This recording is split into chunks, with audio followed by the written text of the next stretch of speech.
لله نحمده ونستعينه ونستغفره ونؤمن به ونتوكل عليه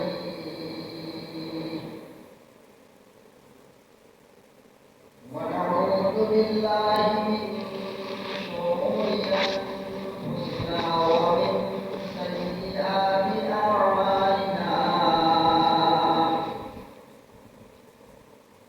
من يهده الله فلا مضل له ومن يضلله فلا هادي له ونشهد أن لا إله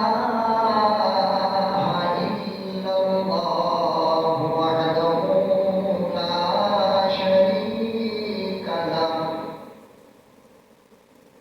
ونشهد أن سيدنا ونبينا وشفيعنا وحبيبنا وطبيبنا ومرشدنا ومولانا محمدا عبده ورسوله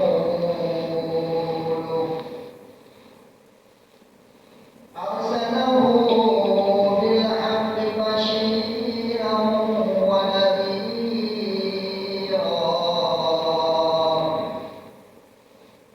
وداعيا إلى الله بإذنه وسراجا منيرا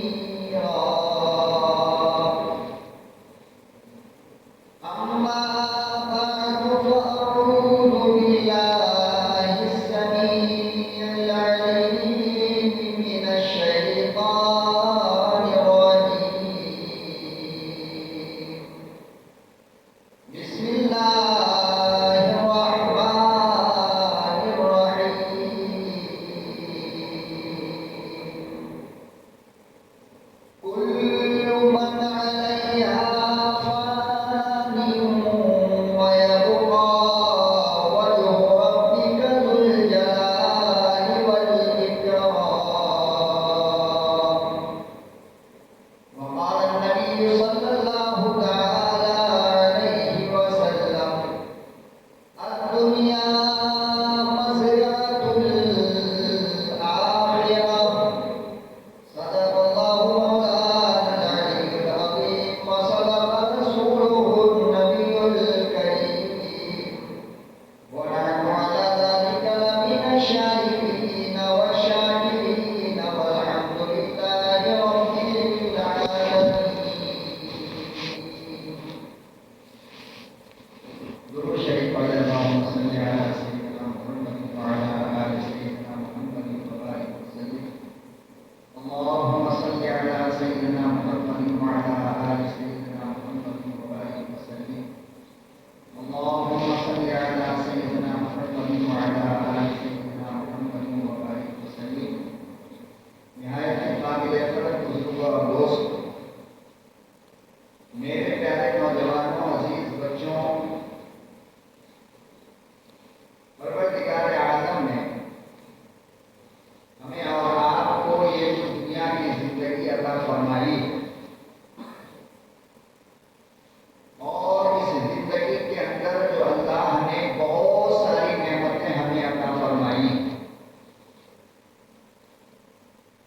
آپ غور کریں گے تو آپ کو اندازہ ہوگا کہ اللہ نے ہمیں جتنی نعمتیں عطا فرمائی ہیں ان نعمتوں کا شکر ہم کبھی بھی ادا نہیں کر سکتے. مثال کے طور پر یہ آنکھیں ہیں اور اس میں روشنی ہے، جس روشنی سے ہم اچھی بری چیز کو دیکھتے ہیں اور پہچانتے ہیں. ہم تھوڑی دیر کے لیے سوچیں، آنکھ بند کر لیں اور سوچیں کہ میری آنکھ اور روشنی اگر نہ ہوتی تو ہماری کیا حالت ہے. تو یہ جو طرح طرح کی نعمتیں اللہ نے ہمیں دے کر دنیا میں بھیجا ہے، ہم لوگ یہ سمجھتے ہیں کہ اس دنیا کے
کر کے شراب خانے کے گیٹ پہ کھڑا ہے، منہ سے لگا ہے، اچانک دیکھا کہ دو چار آدمی کے کاندھے پر ایک موتا آ رہا ہے۔ آپ بتاؤ کوئی بھی ایمان والا اس کے بعد شراب کو اپنے حلق میں اتارے گا؟ کم سے کم میت کے جانے تک تو نہیں پیے گا، یا پیے گا؟ روک لے گا نہیں؟ اللہ کے نبی نے فرمایا کہ ایک پل کے لیے جب تمہارے سامنے موت دی گئی تو شراب تمہارے ہاتھ میں ہے مگر ہوٹ کے نیچے نہیں گیا۔ اگر پوری زندگی موت کو یاد کرتے رہو تو پھر کیا ہے جو گناہ تم سے ہوتا ہے؟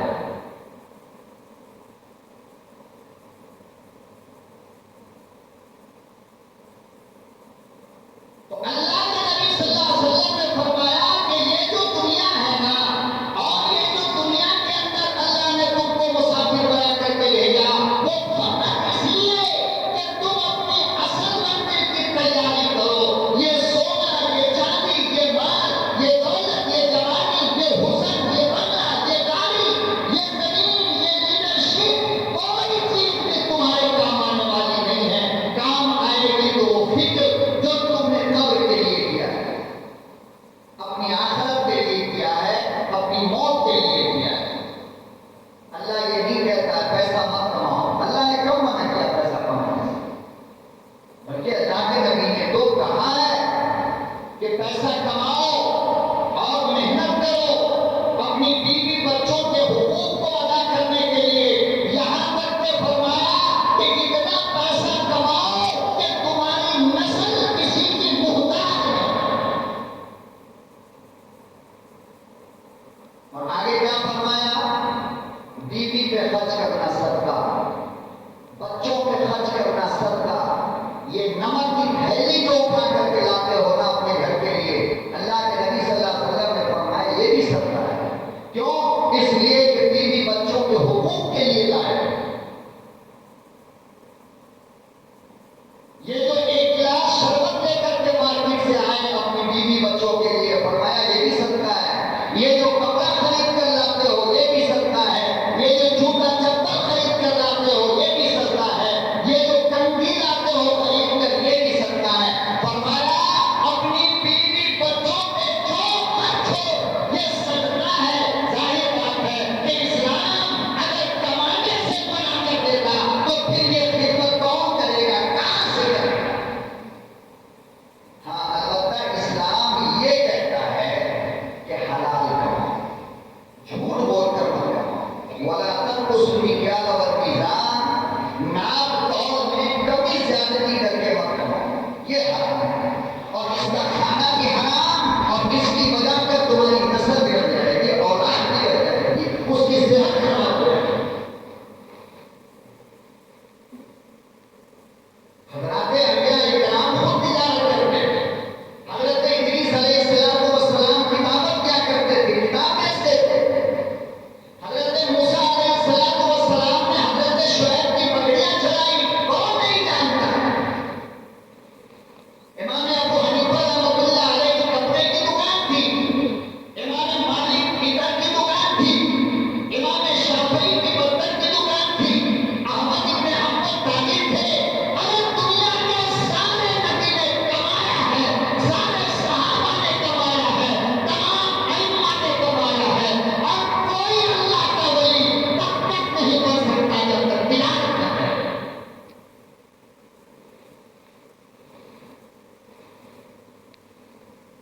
تو کمانے سے اللہ نے منع کیا، کمانے کے لیے تو اللہ کے نبی نے کہا ہے کماؤ، خود کھاؤ، لوگوں کو کھلاؤ، بیوی بچوں کو کھلاؤ، سب کو کھلاؤ، لیکن جھوٹ بول کر نہیں کمانا۔ جھوٹ کا ایک پیسہ تمہارے کروڑوں کو گندا کرے گا۔ کنواں میں کتنا پانی ہوتا ہے بتاؤ؟ نکالتے جاؤ بھرتا جاتا ہے، نکالتے کنواں کبھی سوکھتا ہے؟ لیکن ایک مرا ہوا چھوٹا سا چوہا آپ اس کنویں میں ڈال دو، وہ چوہا پھٹ گیا بھول کر کے۔ اب فقہاء اور علماء کہتے ہیں جب تک پورا پانی نکالو گے نہیں کنواں پاک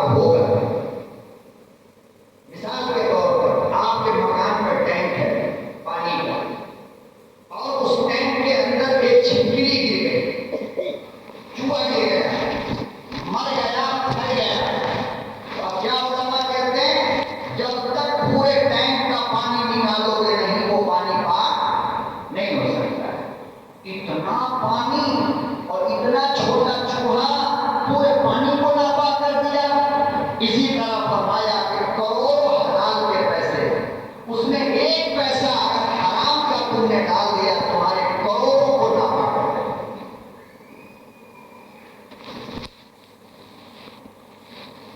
ہم لوگ کیا کر رہے ہیں پیسہ کمانے کے لیے؟ ہر بندہ اپنے گریبان میں سوچے، یہ بولنے کی چیز نہیں ہے، یہ سمجھنے کی چیز ہے کہ ہم کس طرح کما رہے ہیں، ہمارا انداز کیا ہے کمانے کا۔ نہ ہم جھوٹ چھوڑتے ہیں، نہ ہم دھوکہ دینا چھوڑتے ہیں۔ حضرات علماء نے لکھا ہے، امام اعظم ابو حنیفہ کا یہ فتویٰ ہے اور ہدایت کے اندر یہ مسئلہ لکھا ہوا ہے کہ اگر کسی نے اپنے سامان کا عیب چھپا کر کے سامان بیچا، فرمایا یہ بھی حرام ہے، جائز نہیں۔ عیب بیچنے والے کو دکھا کر کے بتاؤ۔ آج تو بروکر لوگ شادی کرواتا ہے، رشتہ لگاتا ہے اور ہزاروں عیب لڑکے کے اندر ہوتی ہے، بیمار ہوتا ہے، تعلیم نہیں ہوتی، صحت نہیں ہوتی، اپنا مکان اپنی جائیداد نہیں ہوتی، اور بیٹی والوں کے گلے میں جھوٹ بول کر کے ڈال دیتا ہے۔ کیا ہے کہ مکان کو کہہ دے گا اپنی بلڈنگ ہے، دوسرے کی گاڑی کھڑی ہے کہہ دے گا اپنی کار ہے، ایس ایل سی فیل ہے کہہ دے گا ڈگری کیے ہوا ہے، صرف اس لیے بروکری کے چار پیسے کو حاصل کرنے کے لیے۔ بتاؤ یہ جائز ہے؟ یہ دھوکے کی کمائی جائز ہے؟ یہ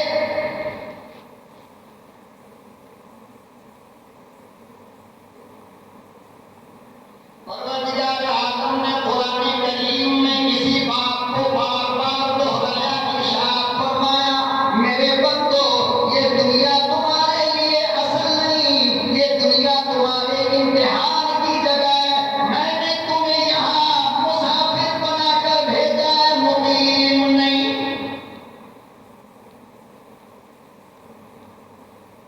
یہ صبر کی جگہ ہے، یہ جو مکان جس کو کہتے ہو میرا، فرمایا تم سے پہلے کوئی اور مالک تھا، آج نہیں۔ یہ زمین جس کے لیے کہتے ہو میری زمین ہے، ذرا لوگوں سے پوچھو تم سے پہلے کسی طرح کہنے والا کوئی اور تھا، مگر آج اس کا پتہ نہیں۔ اس سے پہلے بھی کسی نے کہا تھا میرا مکان، آج نہیں۔ اس سے پہلے بھی کسی نے کہا تھا یہ میری دکان، مگر آج نہیں۔ فرمایا میرے بندو کوئی ایک مالک بتاؤ جس نے یہ کہا ہو یہ مکان میرا، یہ دکان میری، یہ گاڑی میری، آج موجود ہے کیا؟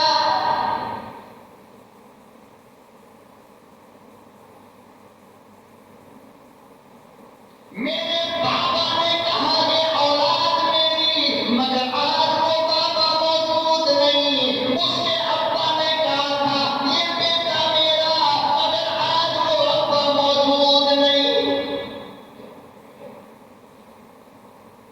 کوئی ایک بندہ تو بتاؤ نا کہ جس نے یہ کہا ہو یہ میرا اور آج وہ ہے۔ پتہ چلا کہ دنیا کا کوئی مالک ہو ہی نہیں سکتا۔ یہ تھوڑی دیر کے لیے اللہ نے یہ بنگلہ تم کو ضرور دیا ہے، لیکن اس بنگلے کے تم مالک نہیں ہو۔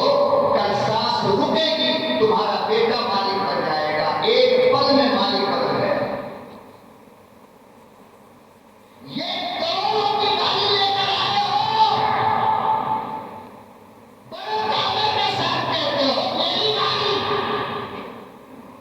کل شام کو سو جاؤ گے صبح اٹھو گے نہیں، مالک بدل جائے گا، اب بیٹا مالک ہوگا، تم کہاں ہے؟ پتا چلا یہ ہے ہی نہیں ہماری۔ اگر ہماری ہوتی تو ہمیشہ ہم مالک ہوتے نا، ہمیں موت نہیں آتی، لیکن ہم ہیں کل مالک۔ اس لیے اپنے دماغ سے اس چیز کو نکالو، بس ہاں اللہ نے دیا ہے، اتنا کہو اللہ نے دیا ہے، بنگلہ دیا ہے، اس کی مرضی جب تک چاہے ہم رہیں گے، مان دیا ہے اس کی مرضی، ہم جب تک چاہے یوز کریں گے، اس کے بعد کوئی اور مالک ہوگا بنگلے کا،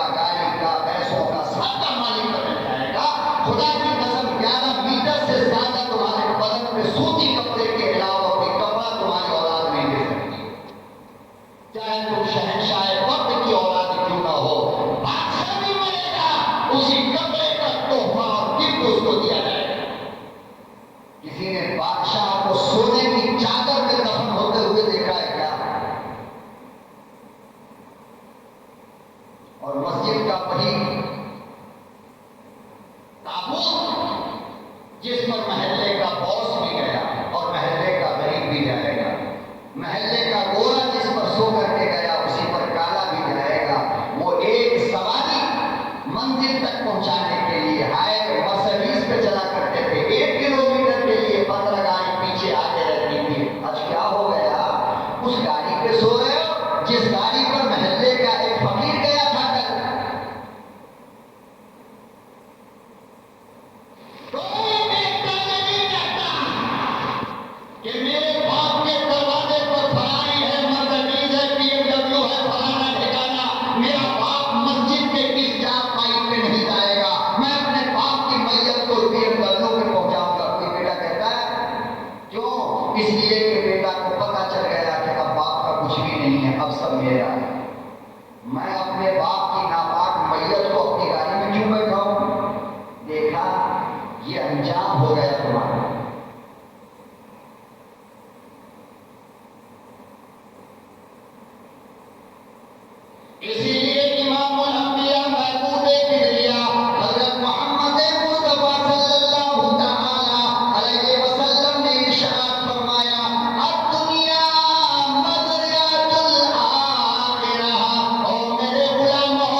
اسکول کی چھٹی ہے، میاں بیوی دو بیٹی، 16 سال کی ایک، 9 سال کی ایک، 35 سال کی بیوی، 40 سال کا شوہر، چاروں گئے بمبئی گھومنے کے لیے، گھوم پھر کر کے آئے، رات کو ہوٹل میں کھانا کھایا اور کھانا کھا کر کے گھر آئے، فریج میں کرملا رکھا تھا، تربوز رکھا تھا، نکال کر کے تربوز کھایا ہے 2 بجے، 5 بجتے بجتے صبح میں چاروں کے پیٹ میں درد شروع ہوا، الٹی آئی، جلاب آیا، سب سے پہلے بڑی بیٹی انتقال کر گئی، پھر چھوٹی والی انتقال کی، پھر بیوی انتقال کی۔ آپ اندازہ لگاؤ، وینٹیلیٹر کے اوپر شوہر لیٹا ہے اور تینوں کی میت سامنے رکھی، تھوڑی دیر کے بعد شوہر بھی چلا گیا۔ بتاؤ اس گھر کا مالک کون ہے؟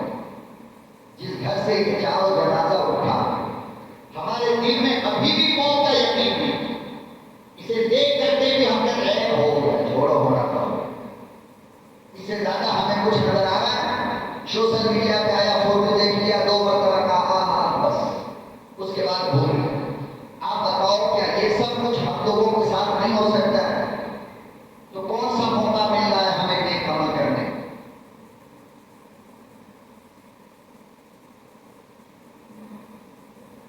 اسی لیے اللہ پاک نے قرآن کریم میں ارشاد فرمایا، میرے بندو للہ ما فی السماوات والارض،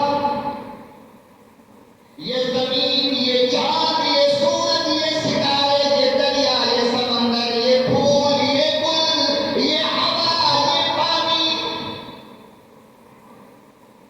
یہ تمام کے تمام میرے ہیں، میں اس کا مالک ہوں، تم کچھ بھی نہیں۔ تم سے پہلے لاکھوں آئے چلے گئے، تمہارے بعد بھی لاکھوں آئیں گے چلے جائیں گے، اور آج جو تمہاری یہ آنکھیں کھلی ہیں، یہ پتہ نہیں کب تک ہو جائے۔ مالک میں رب ہوں، تمہارا کیا ایک سانس کے تم مالک نہیں، ایک نگاہ کے تم مالک نہیں، ایک حرکت کے تم مالک نہیں۔ ابھی کہہ رہے تھے یہ ہاتھ میرا، تھوڑی دیر میں ہوا مار گیا، ہاتھ کام کرنا چھوڑ دیا۔ دیکھ لیا نا کتنی طاقت ہے، بچا لیا اپنے ہاتھ کو۔ جس آنکھ پہ غرور کرتے ہو یہ آنکھ میری، چھوٹا سا تنکا آنکھ میں آ کر کے پڑ جائے تو آنکھ بند ہو جاتی ہے۔ اللہ کہتے ہیں بس یہی حیثیت ہے تمہارے آنکھ کی، تم اگر مالک ہوتے یہ تنکا، یہ کیڑا تمہارے آنکھ میں نہیں آتا، پتہ چلا یہ آنکھ میں نے دیا اور میں مالک ہوں اس کا، تم کہاں سے مالک ہو؟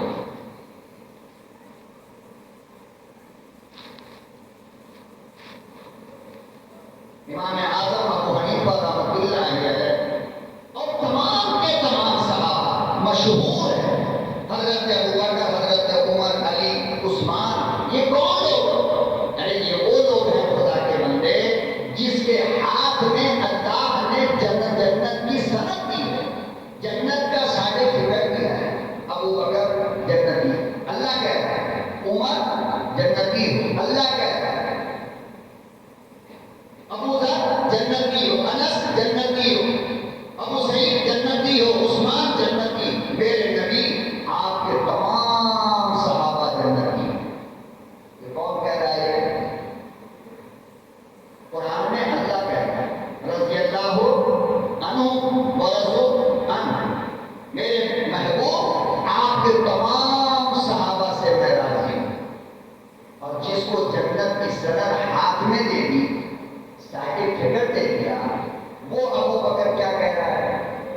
پرندہ کو دیکھا، بیٹھے ہوئے تھے، پرندہ اڑ کر ادھر جا رہا ہے، ادھر جا رہا ہے، حضرت ابو بکر نے دیکھا اور آنکھ سے آنسو گر گئے اور دعا ہاتھ اٹھا کر کے اللہ سے کہا، میرے پروردگار، مجھے انسان نہ بنا کر ایک پرندہ بنا دیا ہوتا تاکہ قیامت کے دن سوال و جواب نہیں ہو سکے۔ پرندے سے کوئی سوال نہیں، کوئی جواب نہیں، تو وہ ابو بکر جس نے ہجرت کی رات میں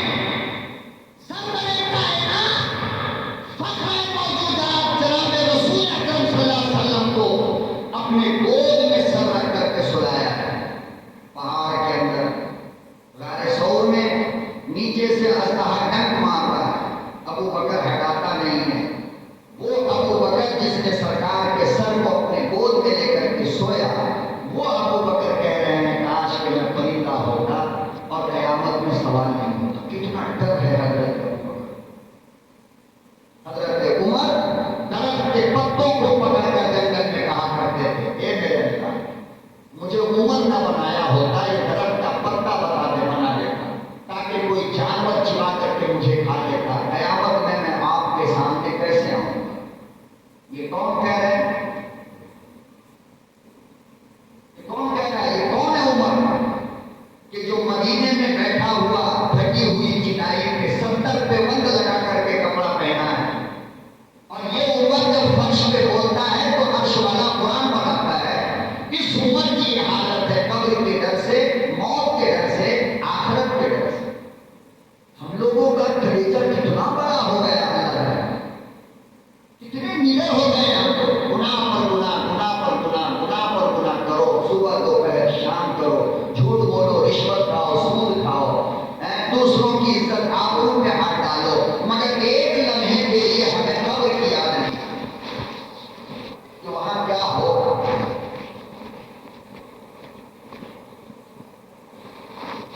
امام الانبیاء محبوب کبریا حضرت محمد مصطفیٰ صلی اللہ تعالی علیہ وسلم نے ارشاد فرمایا لوگوں ایک وقت آئے گا جب دنیا فنا ہو جائے گی، دنیا ختم ہو جائے گی اور پھر اللہ کی عدالت لگے گی. اللہ پاک کرسی پر بیٹھا ہے، تمام کے تمام نبیوں کی جماعت بیٹھی ہے اور سارے نبی کی امتیں اپنی اپنی قبر سے نکل کر میدان محشر میں جمع ہے.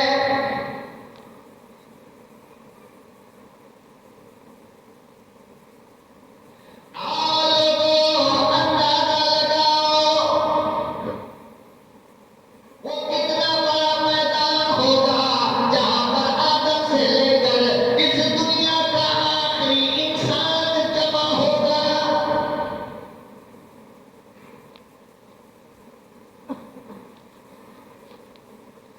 پھر اللہ پاک مسجد سبحانیہ میں جمعہ پڑھنے والے اور اپنے مجرم خطیب کی بات سننے والے عبد الرحمان صاحب کو بلائیں گے. عبد الرحمان صاحب 1 مئی کے جمعہ میں تھے نا آپ؟ ہمارا ایک گنہگار آپ کو سمجھا رہا تھا نا، کچھ یاد ہے کیا سمجھایا تھا اس نے؟ اس کی تو نہ مانی.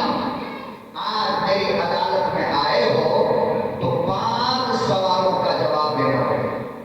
کتنا کتنا؟ اور نبی کیا کہہ رہے معلوم؟ لا تزال قدم ابن آدم یوم القیامہ کہ میدان محشر میں خدا کے 5 سوالوں کا جواب دیے بغیر نبی بھی اپنی جگہ سے ہل نہیں سکتا. نبی بھی، نہ آدم، نہ موسیٰ، نہ عیسیٰ، نہ خلیل، نہ حبیب، نہ یعقوب، نہ یوسف. فرمایا 1,24,000 نبیوں کو بھی میرے 5 سوال کا جواب دینا پڑے. پھر امت کی باری آئے گی، اس میں ہم بھی ہوں گے، آپ بھی ہوں گے. اللہ کہتا ہے پہلے میرے 5 سوال کا جواب دو. اگر ان 5 سوالوں کا جواب تم نے صحیح صحیح دے دیا تب تو آپ کی خیریت ہے، ورنہ پھر آپ جہنم کے لیے تیار ہو جائیں. آپ ہم جیسے کمزور مولویوں کی بات پہ پورے گھنٹے کی بات کو اکیلے میں مت سوچا. میں کہتا ہوں میں اس لائق نہیں، مت سوچو آپ، لیکن کوئی بات تو کم سے کم اکیلے میں بھی سوچا کرو نا. 1 گھنٹے کی بات میں یہ بات سوچنے کے لائق. سوال کرنے والا کون ہے؟ بولو. اللہ. سوال کرنے والا اللہ. سوال کتنا؟ 5. مجمع کتنا بڑا ہے؟ اربوں خلق انسانوں کا. اور اللہ کے دائیں بائیں کون بیٹھے ہیں؟ 1,24,000 نبی جن کا نام اب تک سنا ہے، دیکھا نہیں ہے. وہاں پر نوح بھی بیٹھے ہوں گے، گردن جھکی ہوگی. آدم بھی بیٹھے ہوں گے، گردن جھکی ہوگی. موسیٰ بھی بیٹھے ہوں گے، ڈر کے مارے کام رہے ہوں گے.